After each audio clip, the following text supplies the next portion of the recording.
I'd like to call the regularly scheduled audit committee meeting to order for March the 9th at 9:35.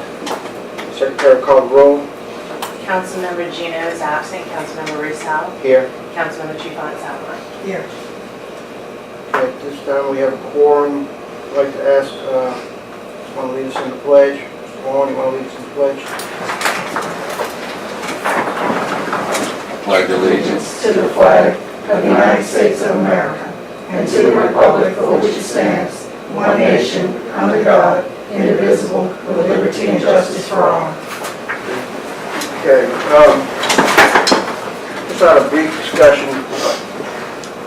We had a legislative audit, a two-day workshop for the last 2 days, which Travis attended and several other representatives from the parish attended.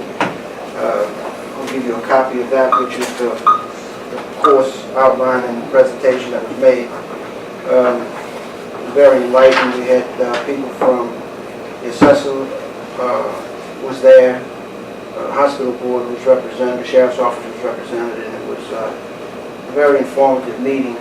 There'll be some more courses coming our way, so I encourage anybody that can make it to make it. It was a 2-day free workshop, and it was well attended. In fact, they made the statement that it was the best attended workshop that they had, and it covered things like open meetings, conflicts of interest, auditing, financial statements, and everything that you see in there. So, Travis, if you want to comment on what you got out of it.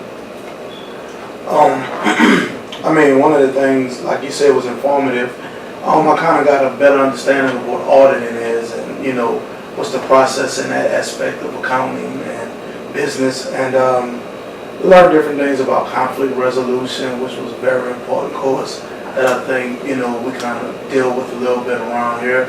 Understanding where we're going with our audits and how to get them conducted, and just the structure of what we need to understand in order to properly have everything in order to be able to represent to you all the delegation of duties, understanding just the process overall, how to make things run smoothly in the whole parish, whether it's auditing, whether it's with the council, whether it's with the committee, whether it's with a supervisor and employee. We got an understanding of a lot of different things.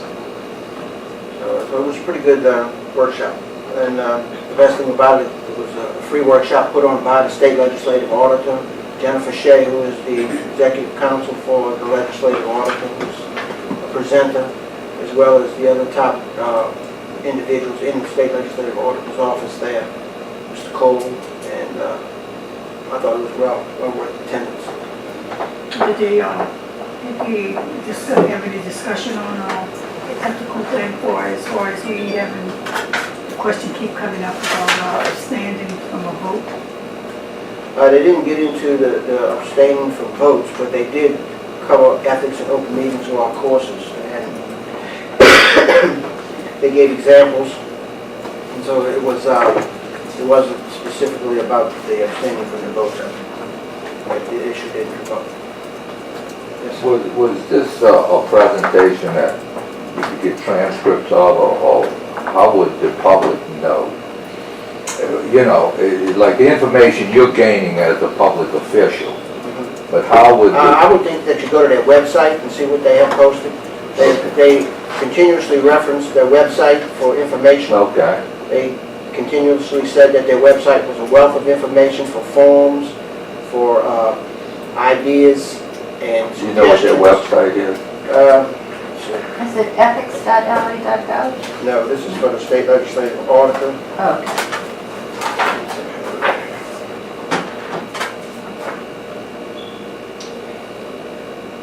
I guess you could go to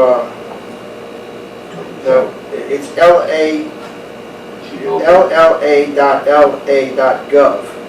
LLA. Yeah, but I guess you would have to have a name. So if you wanted to go to, like, for instance, Mr. Battle, I'm not sure what, if you Google it. What is the director's name? Dal Papera is the state legislative auditor. Okay. If you want to go to Google lla.la.gov, I'm sure it'll pop up. Okay. Okay, well, that was briefly a little new business discussion. We'll go to item number 3. Update on the audits and the presentation by Ms. Daisy, internal auditor. Okay, as I mentioned earlier, Ms. Daisy sent an email in this morning that she will not be here today. Same email that she sent all week. So we haven't seen Ms. Daisy for the entire week. And this is becoming an issue. It is presenting a problem for our efforts to move forward with auditing. We have one individual, Mr. Travis Fontenot here, who is the assistant. We have taken, at least I've taken the position that Ms. Daisy, as the chief internal auditor, gives direction to Mr. Fontenot, but in the lack of her appearances, then we're going to have to rethink our work effort. I'm not sure, if she's going to overcome whatever her personal issues are and start coming to work. But we have had an analysis done of the payroll since January, and over 50% of the time she has not come to work. So her attendance is becoming an issue, has been an issue, and somehow we're going to have to work through this. So, having said that, we don't have any updates to offer today, unless, Travis, you have anything that you'd like to present? I would just like to ask Mr. Travis, have Ms. Stacy given you any type of instruction in her absence? No communication. I mean, the only communication like I told Mr. Russo, that as far as the year-end report from last year, that's been done. The one that we were arguing about last week, that's been done. As far as that, I've been working on new reports, the mileage and expense reports, but as far as any of the audits that we came to an agreement on, haven't had any communication about that. I mean, this, I guess, is whatever you all want to go next. Right. Well, what I would suggest that we do, if we have a lack of attendance on Ms. Daisy, that you pick up the first one. Okay. And start gathering some information on that to get us into at least some work product production to be able to move a little bit forward. It's a little frustrating for me, but when I got this position, I intended to do some audits and some work and make the audit committee function. And so we've got to find a way to make that happen. Anything else on this item? We have none. Anybody on this item? Yeah, I guess I just want to make a comment as a citizen.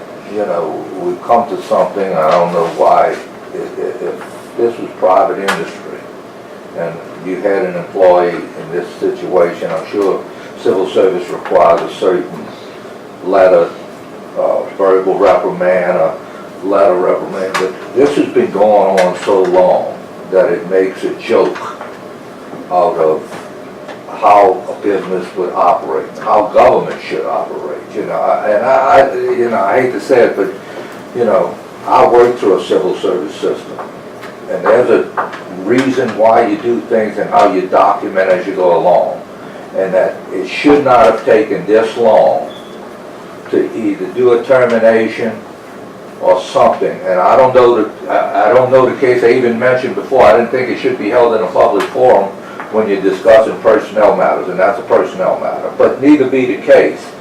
From the public, we sit here and we look at, and this is not just started with Miss Daisy. I've been to the audit committee meetings before you were elected. You were at audit committee meetings, and there was a lack of production done then, and I find out it's still even worse now. And I guess it's just a comment, but I guess my question is why is it taking so long to take disciplinary action, and what disciplinary action has taken to this point? Is that a fair question? 2 points. First of all, personnel matters can be taken up in public or executive session. Okay, It is up to the individual employee whether they want to go into executive session or they want their issue to be heard in public session. If the employee requests executive Okay. session, we would go into executive okay, session. all right, well, The that's second fine. part of your question, or the second question is that what disciplinary action has been taken to date? Mhm. We came into this, at least I came into this position February the 3rd, I believe it was. All right, and we are now at March the 9th. Right, So we've been here about, what, 40 days maybe? Maybe 36, mhm, do the math. Since then, we have had verbal reprimands, a warning, coaching, and a suspension without pay. And that's where we're at today, where we've had a progressive disciplinary policy implemented as civil service rules require.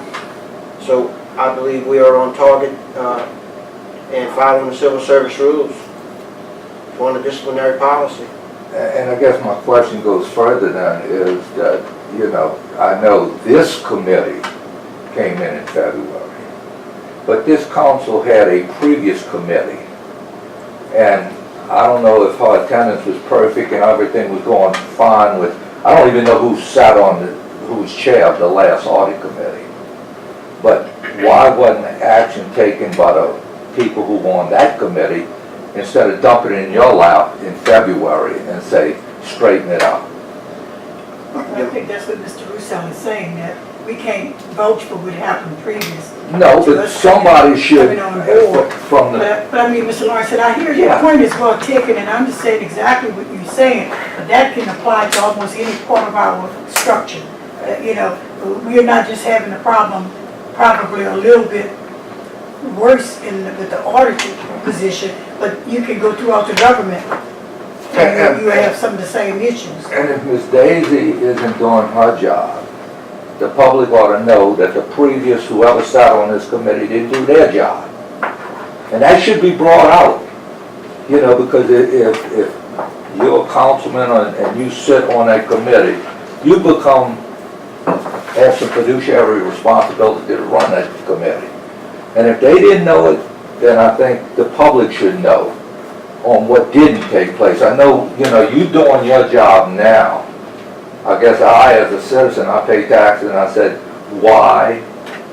Who was on a committee, and why wasn't it done by them? I know you can't answer for them, but who was on a committee? Actually, I'd have to get the records to find out exactly, because I didn't participate in the audit committee since I wasn't a part of the Right. audit committee.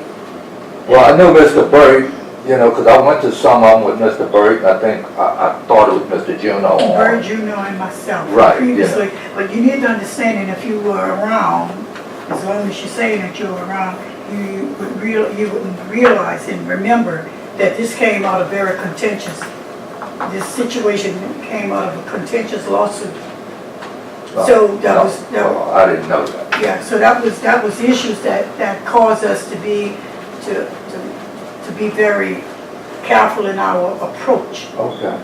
Well, I guess when the public don't know that a lawsuit held it up, that's fine. You know, that's, I guess, something that we don't know. And I'm just speaking for myself, I'm not trying to. So it's my understanding that Ms. Daisy was terminated, went through the civil service process, and was reinstated. Okay. And so, you know, whatever went on there, that's about the extent of my knowledge. And you know, from the public, my understanding was that because they didn't follow the right steps in terminating.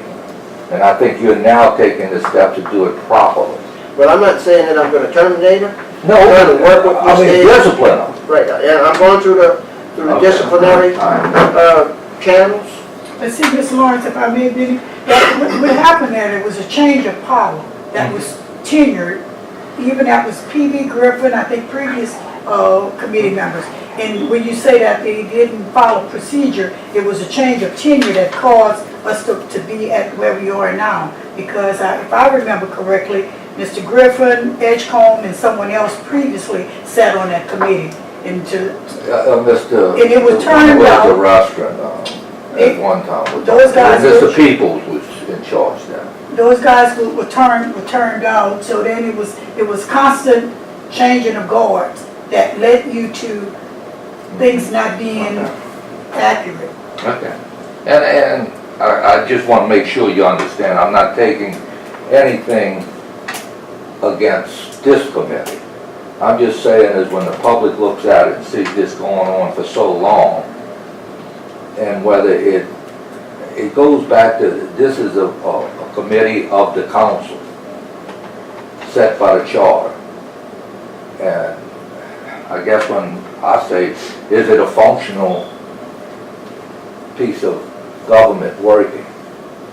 And my answer is it's not functional. It's not functional. And how long has it not been functioning, this audit committee? I don't mean the committee, the auditor who's in charge of it. Right, but Mr. Warren, all I can tell you is that Okay. I'm going to follow Right. the procedures and policies and try to make the committee functional. You know, like I said, we've been here 36 days or whatever it is. We've already been through progressive disciplinary actions. We will continue to try to get the committee to function. We will continue to try to work with Ms. Daisy as much as possible. You know, if she doesn't come to work, then you can't work with her. And that's one of the biggest issues that we have right now is attendance, besides the fact that she refuses to follow time clock policy. So that's where we're at. Yes, ma'am? I'm real uncomfortable with open discussion about personnel issues. You are correct that the employee has the right to decide whether or not they want to have their personnel issues discussed in open forum or in executive session. But prior to those discussions, that employee should receive written notification. So that then they can make that decision and determination. So I think I would suggest that we revisit those statutes because this could get the parish in a great deal of trouble, because this also happened in a council meeting when the directors were being chastised and their work performance was discussed in open forum. That is not legal. As far as my recollection, now I was on the school board 16 years and we had a lot of education with regards to legal protocol. And it's been over 6 years since I've been off of the school board. So I beg you to check that out. Thank you. Sure. Any other discussion? We have no update. Move to item 4. Approval of the minutes from the February 9th, 2017 meeting and the February 27th, 2017 special meeting. I move to accept the minutes. And I'll second. Councilmember Rousseau, Yes. Councilmember Trufant Salvat, Yes. and Councilmember Gino is absent. Having no further business to come before the committee, I'll take a motion to adjourn. Councilmember Rousseau, Yes. Councilmember Trufant Salvat, Yes. and Councilmember Gino is absent. And the meeting is adjourned at 9:54.